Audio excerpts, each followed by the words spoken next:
వాళ్ళ పార్టీకి చెందినటువంటి మాజీ టీటీడీ చైర్మన్ ఏం స్టేట్మెంట్ ఇచ్చాడు అధ్యక్ష? మలమూత్రాలు, మద్యం బాటిల్, మధ్య మహావిష్ణు విగ్రహం అక్కడ పడి ఉంది, టీటీడీ పాలక మండలి తీరిది అన్నాడు. అధ్యక్ష, మేము దాని గురించి ఎంక్వైరీ చేసి తిరుమల సబ్జెక్ట్ వచ్చింది కాబట్టి చెప్పాలి అధ్యక్ష.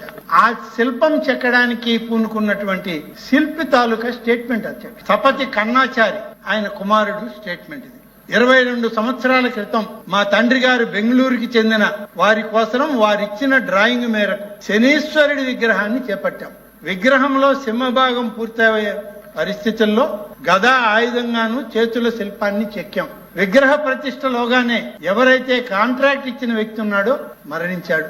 వారి కుటుంబ సభ్యులు కూడా విగ్రహాన్ని తీసుకుపోవడానికి ఇష్టపడలేదు. ఇదే సమయంలో మేము కూడా ఆర్థికంగా ఇబ్బందులు పడుతున్నాం కాబట్టి దాన్ని పూర్తి చేయలేక ఆ శనీశ్వర విగ్రహాని యొక్క ముఖ కవలికలను కూడా పూర్తిగా చెక్కలేకపోయాం. 2003 అలిపిరి బాంబు పేలుడు జరగడంతో గౌరవ ప్రస్తుత ముఖ్యమంత్రి, ఆనాటి ముఖ్యమంత్రి శ్రీ నారా చంద్రబాబు నాయుడు గారి మీద జరిగిన దాడి అది అలిపిరిలో జరిగింది. ఆ సందర్భంలో ఆ ప్రాంతంలో ఉన్నటువంటి ఈ శిల్పుల చెక్కడం అనేటువంటి ఆ స్థలాన్ని సెక్యూరిటీ రీజన్స్ లో ఖాళీ చేశారు. ఖాళీ చేసిన తర్వాత చిన్న చిన్న విగ్రహాలు తీసుకుని శిల్పులు వెళ్ళిపోయారు. ఈ భారీ విగ్రహం అక్కడే పడిపోయింది. ఇది పూర్తి కాని విగ్రహం. శిల్పులు తీసుకెళ్లలేదు.